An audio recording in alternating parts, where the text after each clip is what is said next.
Le défaut que tu vas rencontrer quand tu vas arriver au Canada, c'est le fait que très peu de gens prennent sur eux les fautes qu'ils ont ou qu'elles ont commises en fait.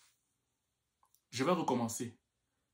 Un des défauts que tu vas rencontrer au Québec ou au Canada, c'est le fait que la grande majeure partie des personnes ont de la difficulté à prendre sur eux les fautes, à se remettre en question. Beaucoup de gens ont toujours et majoritairement tendance à dire que ce qui leur arrive, ce n'est pas de leur faute, mais c'est la faute des autres. Et celui qui est le plus visé, qui est à l'origine des problèmes de la majeure partie des Québécois ou des Canadiens, c'est le gouvernement. Tu vas tout te rendre compte que non, c'est à cause du gouvernement qui a ça, c'est à cause du gouvernement qui a ci, c'est à cause du gouvernement qui a ceci, c'est à cause du gouvernement qui a cela. Donc ça veut dire que le gouvernement est le problème de tous les Québécois et de tous les Canadiens. Non, il n'y a aucun Québécois ou aucun Canadien. Quand moi je dis Québécois, Canadien, vous le savez déjà, c'est toutes les couleurs de peau, toutes les cultures. Donc, celui qui a encore dans sa tête que être Québécois, être Canadien, c'est être blanc, il quitte ma vidéo, il passe s'amuser ailleurs en fait, ok? Voilà. Donc, quand tu es dans cet état d'esprit où pour toi, tout ce qui t'arrive est la faute du gouvernement, ça veut dire que pour moi, tu es d'une immaturité qui est très inquiétante et tu dois être suivi par un psychiatre. Sérieusement, on va se dire les mots-clés. Pourquoi? Parce que le sujet dont je vais aborder aujourd'hui, c'est un sujet qui est triste. Notre jeunesse est en train de se détruire. Et je refuse, parce que le gouvernement n'est pas tout blanc, hein, non. Le gouvernement a aussi sa part de responsabilité. Mais je refuse qu'on dise que tout ce qui nous arrive au Québec ou au Canada est à 95% ou à 90% ou à 80% ou à 75% la faute du gouvernement. Je refuse ça. Ça, c'est fait preuve d'immaturité et d'irresponsabilité. Écoutez, on va lire l'article. Moi, j'ai lu et ça, la santé mentale des adolescents décline. C'est la faute du gouvernement, ça. Ah oui, mais le gouvernement, c'est parce que je dois beaucoup travailler, je dois payer des impôts. Non, parce que le gouvernement ne met pas en place une médecine privée pour suivre les adolescents qui ont des problèmes. Oh, le gouvernement ne fait pas ça, le gouvernement ne fait pas ci. Toi, parent, tu fais quoi? Est-ce que tu as diminué tes heures de travail? Est-ce que tu passes le temps de qualité avec ton enfant? Est-ce que tu es là pour ton enfant ou bien tu es là pour toi? Qu'est-ce que toi, parent, toi-même tu fais?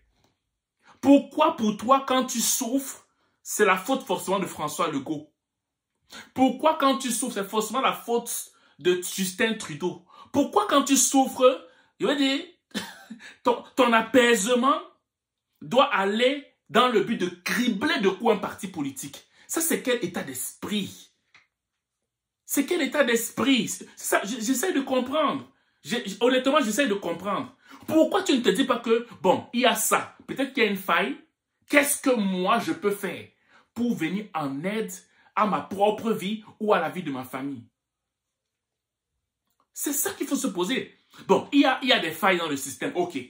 Bon, vu qu'il y a des failles dans le système, qu'est-ce que moi, à mon niveau, je peux faire pour mon cocon familial? Pourquoi tu ne te poses pas cette question? Qu'est-ce que, à mon niveau, je peux faire pour subvenir à mes propres besoins, à ma propre carrière? Si je sais que telle carrière commence à décliner comme ça, pourquoi? Parce qu'il n'y a pas beaucoup d'avantages, selon toi, à cause du gouvernement. Mais pourquoi je ne vais pas changer de carrière où il y a plus d'avantages? Pourquoi toujours accuser le gouvernement? Arrêtez de mettre tous les fardeaux sur le gouvernement. Parce que si tu fais ça, le gouvernement va demeurer, mais toi, tu vas périr. Tu vas dans le temps, on n'entendra même plus parler de toi. Oui, le gouvernement, c'est le gouvernement. Comme je le dis, je ne suis pas d'accord avec tout ce qu'ils font. Mais ce que je sais, c'est que si tu passes ton temps à les accuser, ça ne va pas aller pour toi, en fait. Donc, là, ce n'était que l'introduction. Aujourd'hui, on va parler de la santé mentale des adolescents. Quand je dis souvent à certains parents de passer du temps avec leurs enfants, Non, mais moi, j'ai beaucoup de temps supplémentaire que je dois faire. Non, mais je dois faire ceci. Non, mais je dois toujours justifier leurs actions parce que pour eux, passer du temps, ça veut dire acheter des choses à leurs enfants. Passer du temps avec leurs enfants, ça veut dire donner de la liberté à leurs enfants, sortir à n'importe quelle heure, rentrer à n'importe quelle heure. Passer du temps avec leurs enfants, c'est donner, je veux dire, ne pas trop contrôler son enfant dans la qualité de personne qu'il ou qu'elle fréquente. Passer du temps à son enfant, ce n'est pas donner des restrictions parce que c'est être méchant comme parent de donner des restrictions à son enfant. On va lire, vous allez lire, vous allez voir qu'est-ce que vos enfants subissent. Ok? Les ados ne vont pas très bien. L'article est sorti quand? Le 27 novembre. Ça veut dire le mois passé. Je pense que ça fait un mois jour pour jour que l'article est sorti. Les ados ne vont pas très bien. Les diagnostics de troubles anxieux, de dépression et de troubles alimentaires sont en hausse chez les élèves du secondaire. On ne parle pas chez les ados qui ont... On dit chez le secondaire, c'est quand tu as quel âge? Quand tu as 15 ans, 16 ans. Ce sont des enfants. On ne parle pas des gens qui ont 20 ans. Regardez les mots à leurs âges. Ils ont 15 ans, 16 ans. Qu'est-ce qu'on voit chez eux? Troubles anxieux, dépression, troubles alimentaires. Leur estime de soi est en baisse.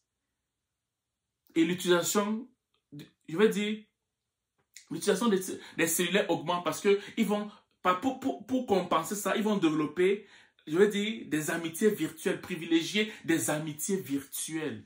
Pendant que toi, parent, tu es en train de faire des heures supplémentaires. Pendant que toi, parent, tu es en train d'accuser le gouvernement. Que c'est le gouvernement qui doit te montrer comment tu dois coucher avec ton mari ou avec ta femme. Pendant que tu es en train de dire que c'est le gouvernement. Pendant que tu es en train d'aller dans des boîtes de nuit. Pendant que tu es en train de boire du vin. Pendant que tu es en train de faire des choses, tes enfants périssent dans leur chambre. Ils vivent des choses. Toi, tu es là, parent irresponsable. On va lire, tu vas voir. Ce n'est pas le gouvernement, c'est toi. Ce n'est pas le gouvernement, c'est toi qui es responsable de ça. Entre 2010-2011 et 2002-2023, il y a eu une augmentation significative des troubles mentaux confirmés par un médecin chez les jeunes du secondaire au Québec. Là, on parle du Québec maintenant. Quand on fait le comparatif des chiffres de 2010-2011 et des chiffres de 2022 en 2023, les troubles mentaux ont augmenté de façon significative. Un jeune sur 5 a un diagnostic de trouble anxieux. C'est terrible. Chez les filles, cette proportion monte à 29%. Révèle une enquête sur la santé des jeunes réalisée par l'Institut des statistiques du Québec.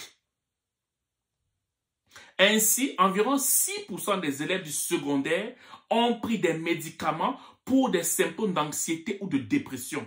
8% chez les filles, 3,8% chez les garçons. Et 16% en ont pris pour des symptômes de TDA, TDAH, 12% chez les filles, 19% chez les garçons. L'estime de soi est aussi en chute libre chez les jeunes. En 2010-2011, un jeune sur 5 disait avoir une estime de lui élevée. Cette proportion était de 12% en 2022-2023. OK? 7% chez les filles, 16% chez les garçons. Plus d'écran, moins de sommeil. L'intérêt pour le téléphone cellulaire ne fléchit pas. Que ce soit un jour d'école ou pas, le quart des élèves du secondaire passe habituellement 4 heures ou plus par jour devant un écran pour les communications et les loisirs. Cette proportion est plus élevée chez les filles. Chez les filles, 28% plus de temps. Les filles, c'est 28%. Chez les garçons, 23% en matière de téléphone. Le sommeil s'en trouve en conséquence amputé.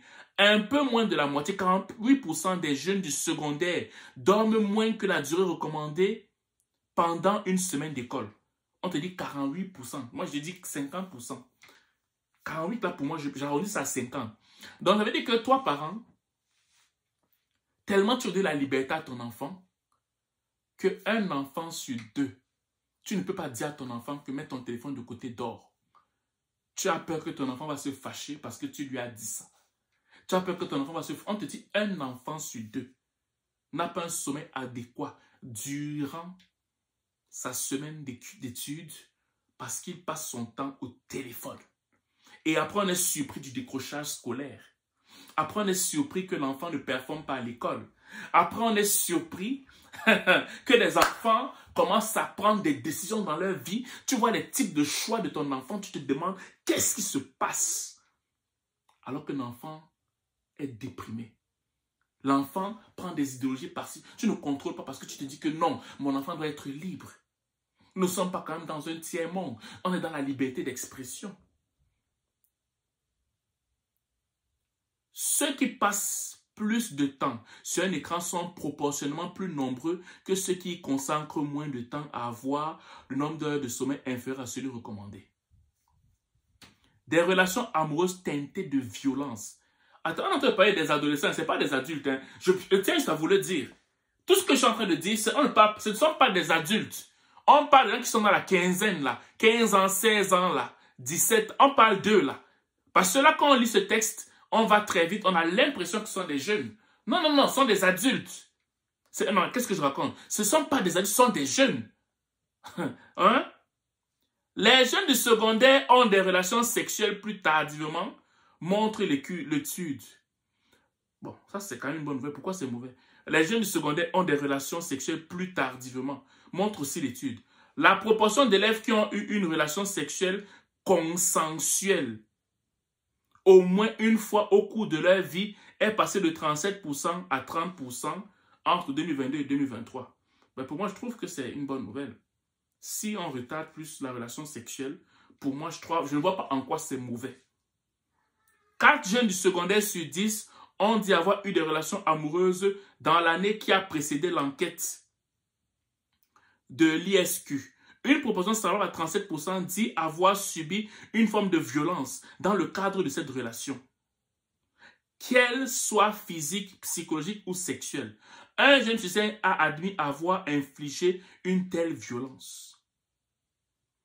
L'étude de l'Institut statistique du Québec a été réalisée auprès de 70 825 élèves du secondaire de 483 écoles publiques ou privées de partout au Québec, francophones, anglophones, des 4 coins du Québec. Vous comprenez? Quand je dis aux parents souvent de prendre le temps avec leurs enfants, c'est à cause de ce genre de choses-là. C'est certain que quand tu vas prendre le temps avec ton enfant risque de ne pas apprécier, mais il va te remercier demain.